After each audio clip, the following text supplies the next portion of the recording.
all we're trying to do in whatever you do, we want you to succeed and do your best, right? Risk and I versus feel like reward. that was not his best. Welcome back to another episode of the Cold Blooded Caffeine podcast. I'm Trey. And I am McKendrick. And we are back. And this is going to be, by the time you hear this is going to be our first episode of 2025. We're actually recording it the last week of 2024. Tomorrow is New Year's Eve, but you're going to be in the future. So we're going to talk about today, of the topics that we're going to talk about, the primary one is going to be our personal New Year's resolutions. I'm a adamant believer in goal setting for the year. Not so much New Year's resolutions, more so for the fun of just staying to do them than I expect to keep them. But I do have some goals for Q1 2025 into Q2 2025, personal and business. What are your feelings on New Year's resolutions? Do you make them? Do you keep them? Have you ever kept them? Have you ever done them? No, not really. I mean, I would say it's always been just like a tradition thing that people do New Year's resolutions. So in that sense, yes, I've participated before, but similar to your description, this really just about, okay, what do you want to accomplish? What are your goals for the year? And maybe that aligns with New Year's resolutions just as much as it does just setting goals.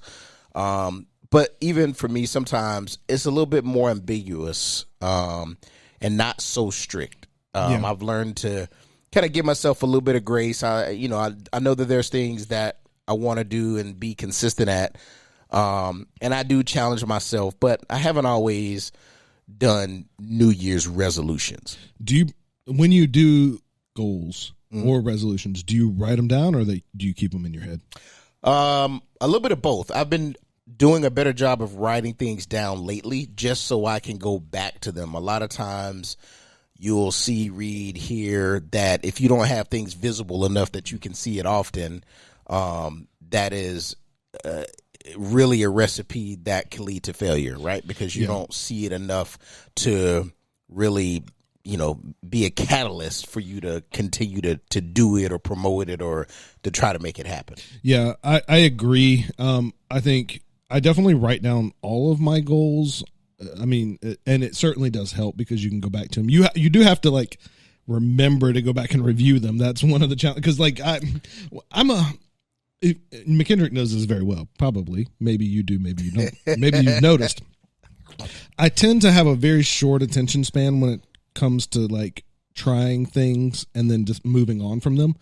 So the problem that I have is I will decide to use a new note-taking tool and then write down all my goals in it and then decide I don't want to use that tool anymore. And then my goals are mostly not gone, but I never go back to that file. Right. So, and then 3 years later, I'll be like, ooh, let me try this tool again. And then they're goals from 2021 on there or something. Yeah. I'm like, oh, well, shoot. Okay. The ones that I've had the most success with is things that I really cared about is putting a note on the bathroom mirror or something like that. I know it's a really old school, but and you can't do that with all of your goals, but if there's one, then you're okay, I want to exercise every morning, boom, put that on the bathroom mirror. Those have worked pretty well for me in the past. I mean, I've done a little bit of that, just trying to inspire yourself a little bit, right? But I don't do it as much anymore. Mine are, and that's the thing. I'm very kind of pragmatic when it comes to certain things, and I try to stay consistent. I like accessibility, right? So if I'm putting a goal somewhere, it needs to be somewhere that I am frequenting, either in the house, in my phone, or wherever. Because if I put it, like you're saying, in a notebook that I never go back to, or even in a notebook in the beginning of the the notebook and I'm flipping through pages all year long, taking notes, and I never go back to it, yeah, then it doesn't really serve its purpose. It doesn't. Yeah. It doesn't. So I do use my phone a good bit, and there's a way in the notes that I use you can actually pin certain notes at the very top. Which one is that? What Keep. I use Google Keep. Okay. Yeah. So I use that, and it's crazy because I have at least 4, maybe 5 different Gmail accounts, and I have a Google Keep for each one. Yeah. So I have a good bit of them. But it does work well for me. Like that has been one of the things that has been pretty consistent over the years. Like I've been using Google Keep now for, oh my gosh, probably at least 8 years. Okay. So I got stuff like I can, like all the books that I've read, I got them all in there. All the places that I've traveled, I keep a list of all those things. When I would put together like what's my quarter saying for the year, right? When people were like, I'm a wake up motivated and go to bed satisfied. Like, that's in there. Your like little it was, mantra. Okay. So I've been using that in the past, and it's worked out well for me. Okay. I am currently using Notion, which is like an AI platform designed to be like, it's almost like a collaborative workspace idea, where you can like share different tabs with different people. But I really like its interface. It reminds me of OneNote a little bit. I know you've probably used that a little bit for work. Like I think some of the companies we've worked for were big on the Microsoft suites, maybe more so than the Google suites for work stuff. Yeah. And so I'm familiar with OneNote. So it's kind of like that free flowing. I mean, I guess Keep is I've played around with Keep a little bit. It's kind of a similar feel to it. It's like that, but it also has some really cool like integrations that you can do. Like I've integrated my Asana into it and my Google Calendar into it, and it's got a bunch of different things where it's kind of like a hub for everything that I do on a daily basis. And because of that, I can put my like goals and objectives and to-do list and everything all in there, all in one place. So gotcha. That is my current go-to. We'll see how long that lasts. Let's hope that Trey doesn't get bored with this one and move on to the other one. This one's actually made it on the home screen of my phone now, so because you're trying to force yourself. Should I put that on my list? Right, to not abandon personal growth objective. Stick with a goal setting tool for an entire year. Oh my gosh. Yeah. Okay. So before we get into our personal. We did make up some New Year's resolutions for this podcast so that you could kind of know what's in our headspace and where we want to go. These aren't necessarily things that they're not SMART objectives. And, for those of you that are familiar, SMART, what are they? Specific, measurable, attainable, realistic, and time bound. Yeah. Time bound. So that's like the standard of how you would make goals. These aren't that way. Yeah. And we know that. so don't fire back at us to say these are weak goals. They're more just to give you an idea of where we are in our headspace going into the new year, things that we're focusing on. And then what we do as a business, we sit down and we goal set together to determine like the direction of the business. And some things are already set in a specific path, and some other things are up to us to decide on where things go this year. So just think of that, have that in mind as we talk about these goals, because they're not going to be anything like revolutionary, groundbreaking. This is exactly how you need to set a goal. But before we get to that, we have our new segment, In the News. News. Oh my goodness.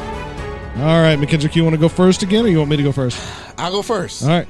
Because mine are always... What did you find in the news this week? So, as most of you may know, we also run a delivery service here in the Charleston, South Carolina area. And with that, we deliver a wide variety of products, primarily around coffee and accessories.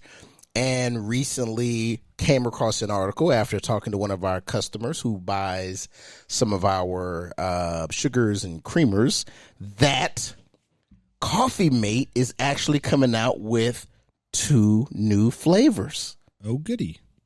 What could those be? Interesting minds want to know. I'm here to tell you, pina colada and dirty soda. You know what dirty soda is? I've heard that term, and Dr. Pepper creamer. What? Yeah, they got a Dr. Pepper creamer that's called dirty soda. Dr. Pepper dirty soda. They did some kind of play on words there. I don't know. And then the pina colada one, for people who want that early morning. I understand what pina colada is. Taste. Okay. People like flavors, man. That's fine. It is interesting that I don't want to be a Debbie Downer every time we have these news segments, because that's what it feels like it's going to be, is that you're going to find the most ridiculous coffee-related thing that's going to piss me off. What? And you're going to tell me, and then I'm going to sit over here and stew who does that? And then just, say mean things about it for the next 20 minutes. And I'm not going to do it. I'm not going to let you do that to me. Go ahead. Have your pina colada coffee. I'm going to find it. If that's you, do your thing. You probably won't get me on camera drinking. It's pina colada flavor. It's not pina colada. No, that's fine. I don't particularly like pina coladas. Just for the flavor the of it. Dr. Pepper one, though. The Dr. Pepper one is intriguing a little bit. I don't know. I'm intrigued. I'm not putting it down. I have in my head no idea what that's going to taste like. Like, you say that, and I have no idea what to expect with a Dr. Pepper flavored creamer. Yeah, it's going to be interesting. I've heard of like soda coffee, like Coke and coffee and stuff like that. Okay, maybe. I mean, I'm sure it's not going to be like full on soda pow because it's a creamer, right? Right. But I mean, okay, sure. Do your thing. That's fine. Dirty soda. You're not going to make me mad today. No. I'll be the one on record tasting that one. Okay. All right. Well, we still have to do the one from last week. Yeah. With the I'm onion. not a big am fan. I that one? You might be. Am I that one? Okay. For that one. All right. Fair enough. All Okay. right, what you got? All right. News article number 2 for the week. A Cuban man. You've been to Cuba before. You've been twice, right? Yes, I have. Okay. So a Cuban man was found to be attempting to smuggle 1,000 pounds of coffee in a private vehicle. Was found and arrested for trying to smuggle 1,000 pounds. So, like, on the one hand, I'm like, reading this article, and it was like, that's a lot of I've lifted, like those bags are what, like 100, they probably average 150 pounds a piece, and it takes 2 of us to get them. So that's, we're talking what, 7 or so of those bags at a time, and you're like, okay, well, I mean, okay, that's not a staggering amount, but that's a lot of coffee. But then you're like, go big or go home, dude. Like, you're trying to smuggle coffee. like, you know how much, if you gonna go, man. Like, what are we doing? To smuggle it out of Cuba? Yeah, I think, yes. Man, it did not say. That would make sense. It did not say where he was trying to smuggle it to. I assume the U.S., but like, they were saying like it's like Cuba has really tight restrictions on exports. Of course, yeah. Anyway, right? Yes. And especially their coffee, because it's coffee and cigars. They don't produce a lot of it, right? And so they want to make sure that it's getting the value that it's supposed to have, and of course taxation and all that kind of stuff, right? Yeah. So I get the fact that there may be an illicit market, but come on, like, you probably could have got a lot more for 1,000 pounds.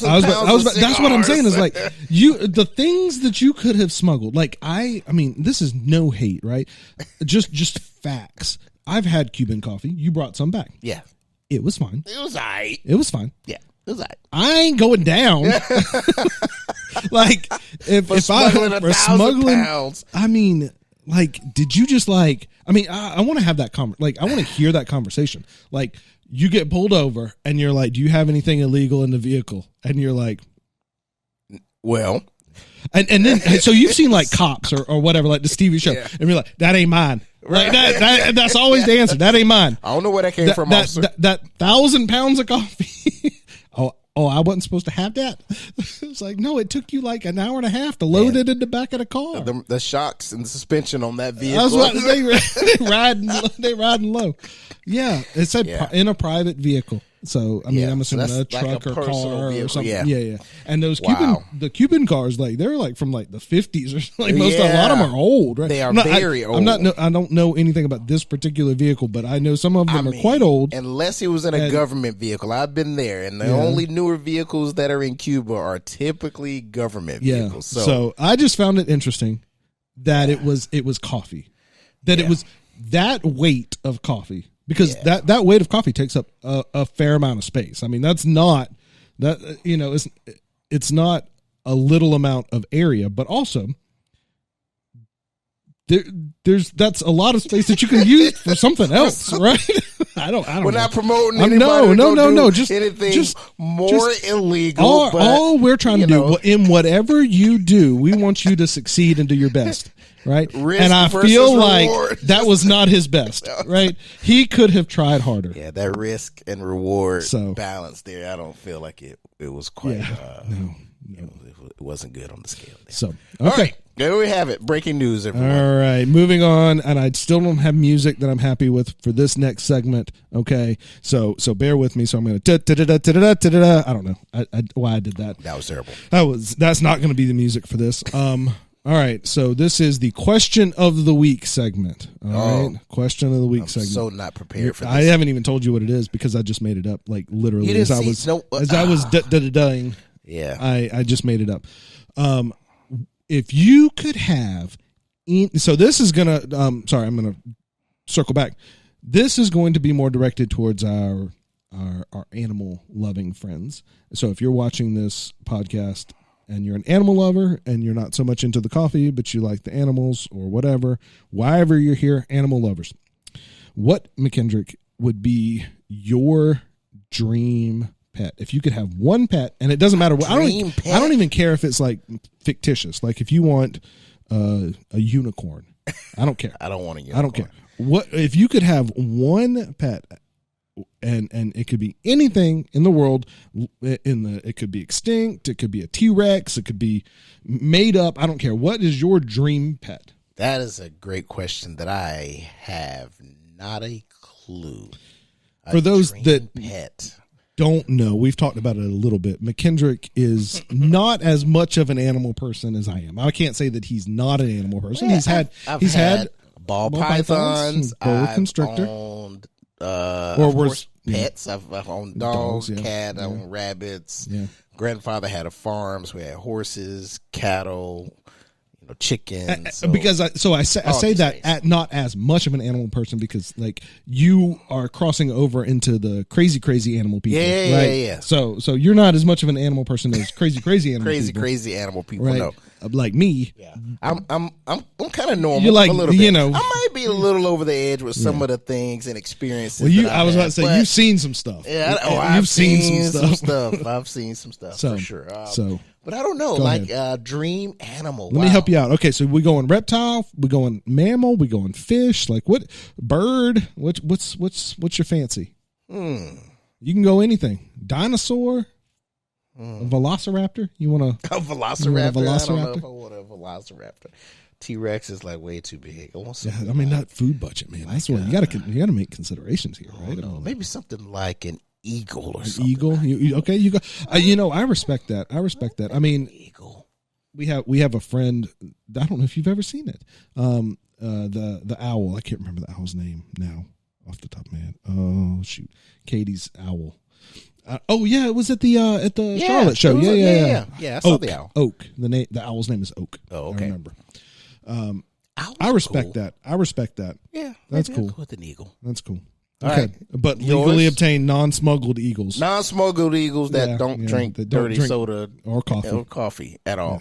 Yes. All right. And yours. What would yours be? So this is an interesting question for me, mostly because I made it up, but also because I actually had a list of dream animals. Being a crazy animal person, I have a list of dream animals that I wanted to keep, and currently I have 2 of them out of the 3 that was on my list. Oh, okay. So on my list that I currently have are an Aldabra tortoise, which for those of you who are not aware, it's the second largest species of tortoise in the world. The Galapagos is the largest, so Aldabras are only slightly smaller than Galapagos. And so I have a young juvenile Aldabra. She's probably about this big now. And then I also, on that list, was a fly river turtle, which I have. Yeah, I was about to say, I remember we did a video on that. We did, yep. There's a video on our TikTok, I think, of the fly river turtle. And that was also on my list of dream species. She, I'm not sure, I haven't sexed it yet, is a little bit bigger, like closer to adult size. So, fly rivers will get about 2 foot. She's probably, I don't know, how big is that, like 8 inches or so? 9 inches or so. The Aldabra is not even close to full size. So those are my 2 out of the 3. The third species dream species that I wanted was some type of crocodilian. And I'd always set my sights on the smallest ones, which were the Cuvier's dwarf caimans or the smooth-fronted caiman. And I've had in the past Cuvier's on 2 occasions that I bought, but that unfortunately were imports and did not thrive in captivity. And I lost those animals. And so I vowed to myself that I would not get another one until I could find one that was captive bred and that was well started. And so that's why I currently do not have one. And also now, as opposed to back then, I'm in a different situation in terms of like life. So like when I had those animals, I didn't have my son and anything like that. So there's some other considerations that have happened since then, as to why I haven't tried again with the caiman. But that's probably it for me. Is I love crocodilians, but I don't think that I would ever be able to like ethically keep one of the larger species of crocodilians. So that's kind of why I settled in on the caiman. So yeah, that's mine. I would love to have like an American alligator or something. I think they're like, in terms of crocodilians, they are about as chill and relaxed as you can get, and they're native. But that's also the problem, is that they're native, and South Carolina has some weird rules on native species stuff. So I haven't done the research on that to know that if they're legal or not in South Carolina. I don't think they are. I think I got to start making up these questions now. You got to make. I get too into the questions. So way too in, man. So that's my answer. Cuvier's dwarf caiman. That's my answer. Eagle.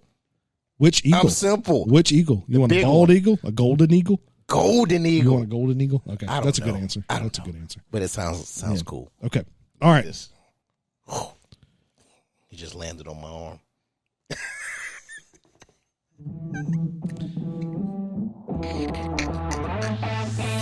All right. Now let's get into the topic of the week. So we've already talked a little bit about it so far, but we're going to talk about our personal New Year's resolutions going into 2025. So we'll kind of kick them back and forth just so that you don't get tired of either one of us talking. So I'll let you go first. What is your first New Year's resolution ending 24 going into 25? Simple. Drink more coffee. Drink more coffee. I like that one. All right. So give me your reasoning. Like, what are you trying to accomplish by this goal? So a couple things, right? So for those that don't know, Trey was definitely the bigger coffee drinker of the two of us. I need it noted that now Trey is the more the animal person and more of the coffee drinker. Trey is driving this relationship. Just pushing it forward. No, I'm just kidding. Please. McKendrick is the everything else. Trey has very slim skill sets. Have to bring Trey down to like this place of reality. I was about to say, that would be like wall-to-wall animals in this building. That would be like just coffee everywhere. We got a business to run, Trey. We got more things to do. But go ahead. Trey was always much more of the coffee drinker than I was. He actually somewhat educated me more of what good coffee tastes like, because being the weird guy that he was, grinding coffee at work in the break room, making coffee, And I recall getting 2 cups one day and saying, taste this and taste that and tell me the difference. And you could immediately tell what good coffee tastes like versus what bad coffee tastes like. That was in between the time when I was like, hey, we're going to start a coffee roasting company. Yes, and you were like, what? Like, why? And then I was like, this is why. And yeah. Like, oh, I was like, okay. oh, wow. Yeah, that tastes terrible. So, but with that, I have continued to really embrace drinking more coffee. It's not an everyday thing for me. It never has been. The energy I have, I drink orange juice in the morning, take vitamins. Like, I've always just been that type of a routine guy. But even now, knowing coffee, black coffee specifically, is actually good for you in a variety of ways. It's like, oh, you know what? Let me add more coffee to my weekly routines. And it's funny because when I'm at the shop and make coffee, I always drink it black.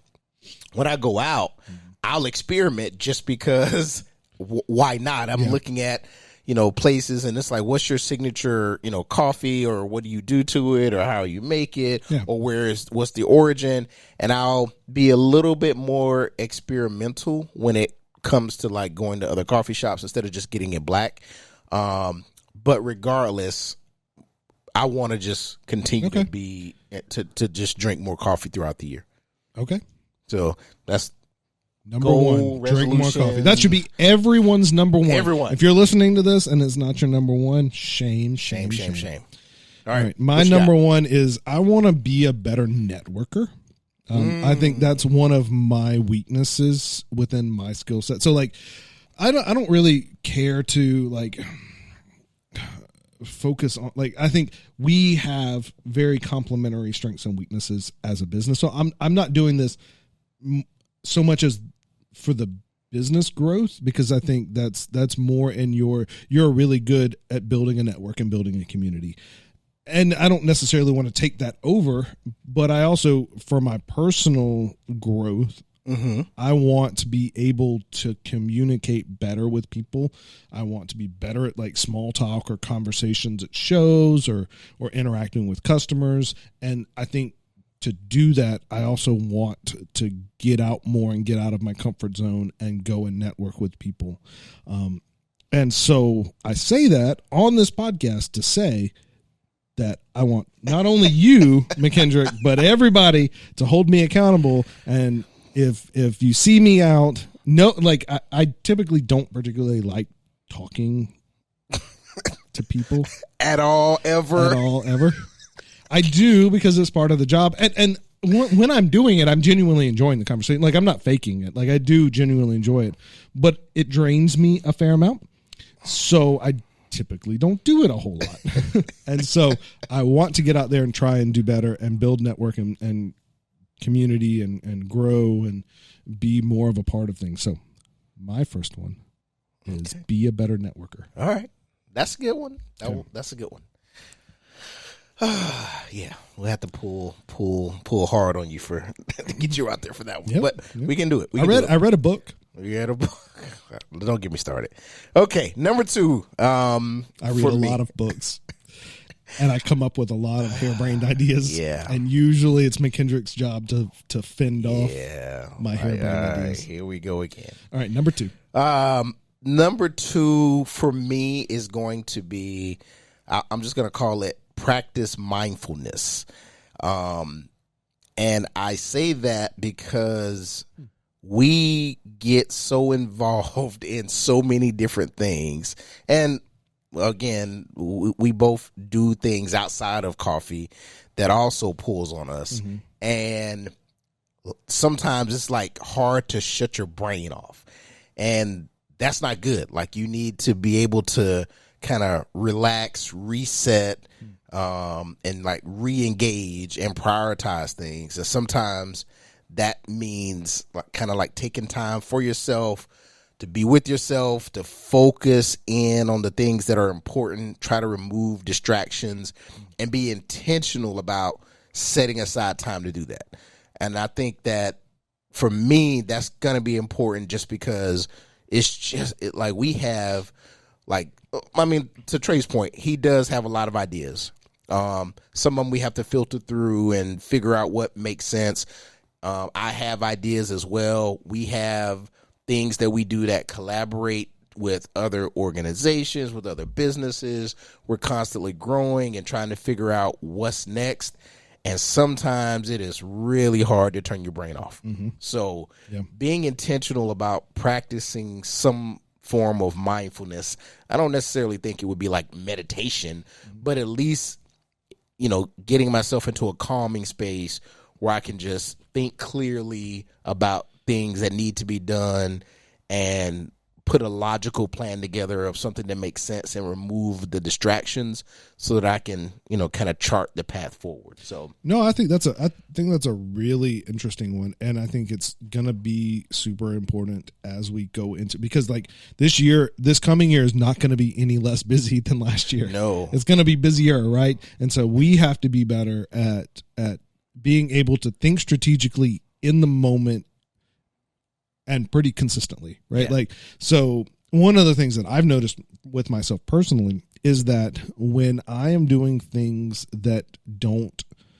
use my mind all that much, like roasting, if I'm roasting production, I struggle to concentrate on things. Like, I shut my brain off, but I could be using that time to think strategically. Like there, and then I sometimes struggle to turn my brain back on when I need to think strategically, because I've like, I don't know, like it's like a damper or something that just like shuts off.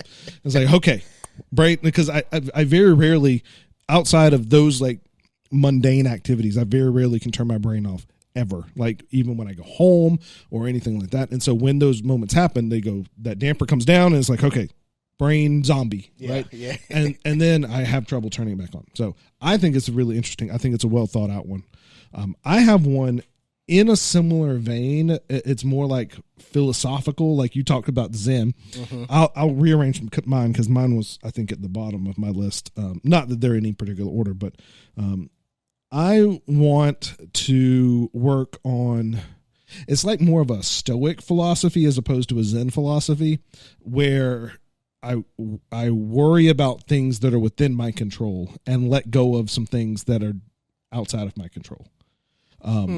So like an easy example is getting angry at other drivers that are driving on the road when they're going to do what they're going to do it, and there's nothing me getting frustrated and fuming about is going to do about it. I can be passionate about things that are within my control and be passionate about those things, you know, as much as I want to, because they're important to me. Like the business financials are within our control. How we set our priorities within the business are within our control.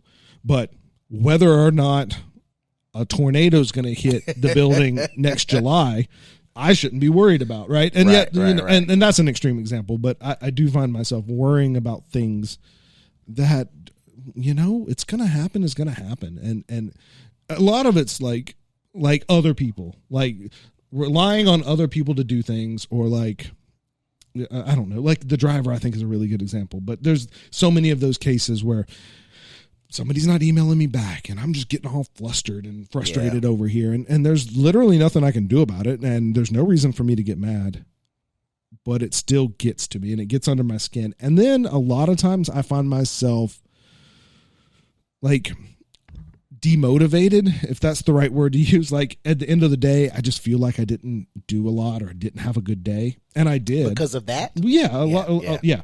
Like things that just got under my skin, and I'm just like, I didn't have a productive day. And you're like, well, look at all the stuff you did do. But that one thing just stuck with me. So that's one of the things that I want to work on, is being more stoic, being more mindful of the things that are within my control. Yeah, and that's one of the things that I've learned with being on like the coffee delivery service side, just because you just see so many random things, and it's like, why did you do that?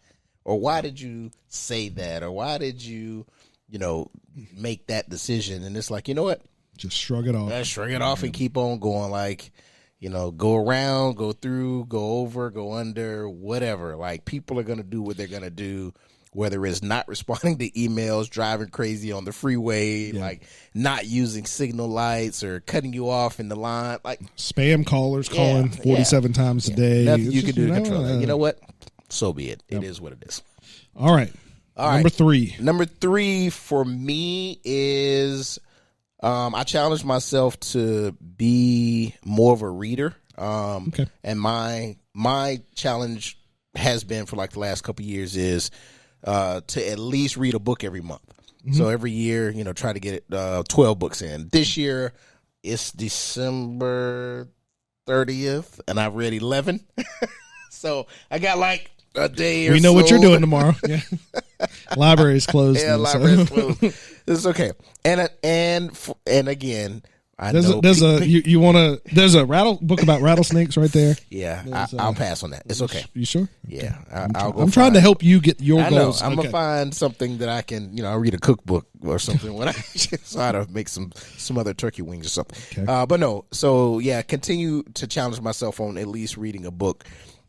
What would be equivalent to a book every month? So at least 12 books a year. So I want to keep that goal and just kind of stay motivated to be in the space of learning. It's not like, I mean, for you're like listening to books and podcasts and things all the time. Yeah. So, I mean, yours would be something very different from me, but I want to stay in that space of, learning and challenging myself. And again, what I'm getting, out of some of this goes very far swinging, right? Like it's from coffee to self-help book to, some entertainment, not much, but I went down a rabbit hole earlier this year on some stuff, random stuff, but yeah, so continue to at least get a book per month. I dig it. Yeah, I did. That was one of my goals last year, and I exceeded it by a long shot. Yeah. And again, I like McKendrick mentioned, I do read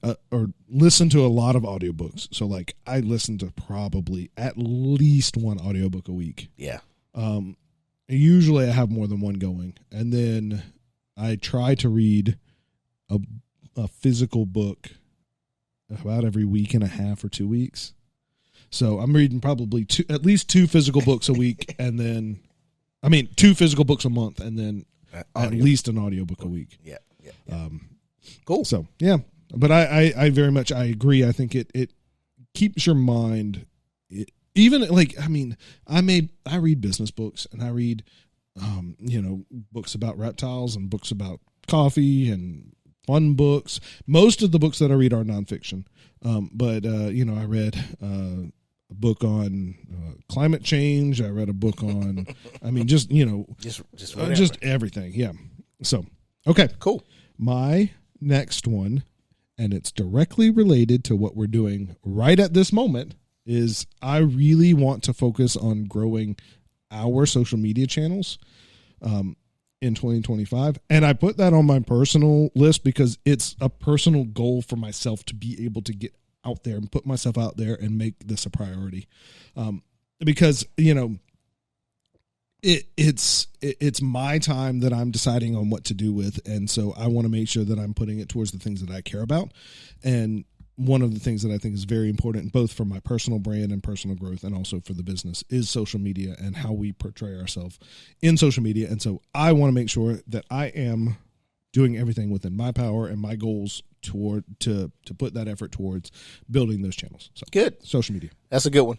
We need it. We need to grow in that area as well. We have a pretty good following. We do fine, but I want to win. Yeah. I want to win. Yeah. Everyone has different definitions of win, but yes. I want to do better. That's I'm a competitive person, and I kind of miss, probably something that some of my fans might be watching. I will take this opportunity to announce my official retirement from men's slow pitch softball. Oh, you hurting some people. I'm hurting some people. I'm hurting some people. Wow. Yeah. You heard it here first.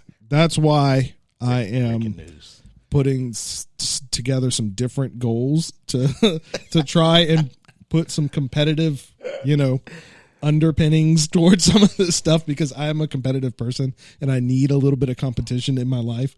And so I'm transitioning that more towards the business side, because McKendrick, I don't know if you noticed, but we got old. Like, I don't know. It's something happened somewhere along the way.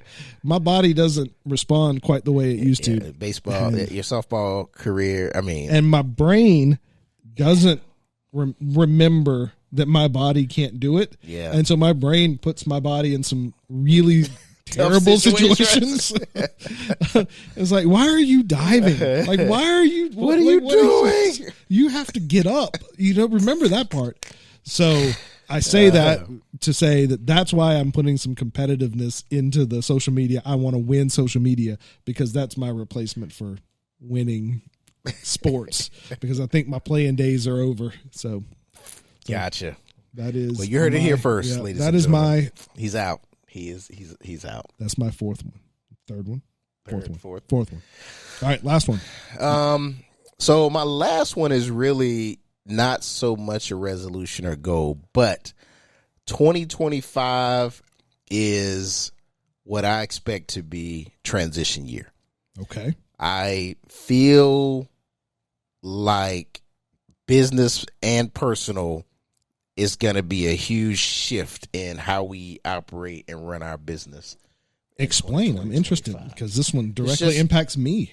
Oh, if you think about... You thinking like going from grinding to empiring? I mean, moguling a little bit, a little empire. I just feel like there's been so many seeds planted of work that we've done, and we already started transitioning some of what we do, how we do, and the lanes we're operating in, which has been pretty steady for at least the last 12 months, right? The last year's been... Probably even 2 years. Yeah, we've been doing the same thing for the last 2 years. But before that, the big transition was the delivery service. And that was like overnight change.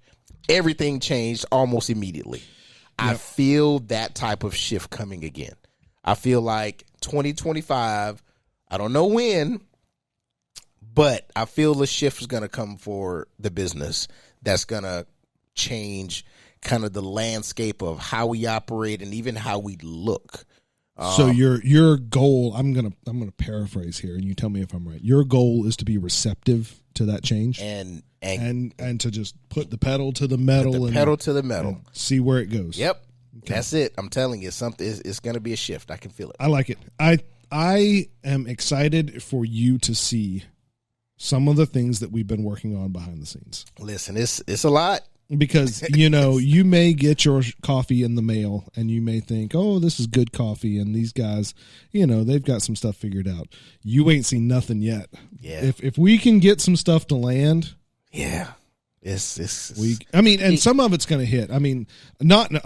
Just within 6 feet of this camera on the other side of it. There's a thing there. There's a thing. There's a thing right that there. is happening. That I've been staring at this whole, that I can't tell you what it is yet. I can say that word right there in red. No one will know. Don't say it. Don't say it. Okay. All right. I can say that word. Back. That's the back of. That's the back of the box. It's a very large box. And it's got some very cool stuff in it. We've done a lot. We've done a lot. And you're going to start seeing some stuff pretty quick. I think we've got some videos that are announcing some stuff that are coming out within the month. Yeah. Some pretty cool stuff. So, and even more stuff to come as the year progresses. And this is both on the Cold Blooded Caffeine side and the delivery side. The delivery side, you guys probably won't see as much because these are Cold Blooded Caffeine focused channels, but understand the significance of what that does for our business, because the delivery service is the cash flow of our business, right? That's the consistent day-to-day revenue generator of the business that allows us to do more stuff with Cold Blooded Caffeine. So the better our delivery service does, the better Cold Blooded Caffeine does as a whole. Yep. Cool. All right. I like that one. My last one. So I'm hammering home my two main weaknesses with this year. I feel like I've learned so much from the past 3 years doing Cold Blooded Caffeine. I really want to focus on what I feel are my two primary weaknesses. I mentioned the networking earlier. Mm-hmm. My last goal hammers on the last one, and that is my knowledge of finance. And so I know McKendrick may have seen it already, but I have been purposefully more involved in the day-to-day financials than I have been in the last 3 years, and taking it like a personal like level of accountability to understand everything. So like, I mean, I've always like, we've worked with finance in the past and done stuff, but I really didn't understand it. Like I didn't understand the nuances of it. And so we have a bookkeeper, somebody that does the books for us. That's part of the team. And so like, I just kind of relied on her to do all this work. And I feel like it may have been at a detriment to the overall business, because then I didn't really understand the cause and effect of certain things. And what it actually aligns very well with your goal and talking about growth of the business, to say, understanding the financial impacts of when we do something, what then happens as a result of that. Right.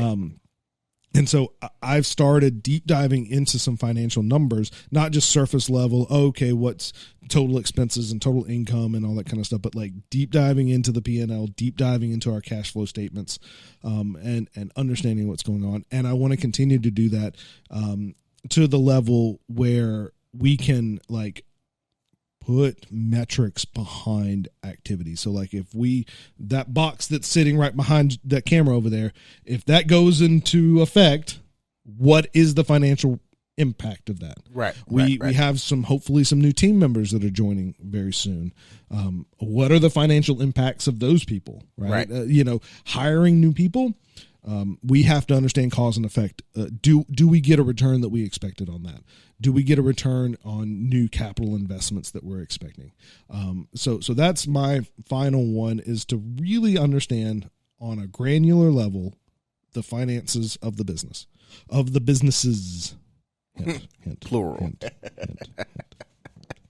All right. And on that note.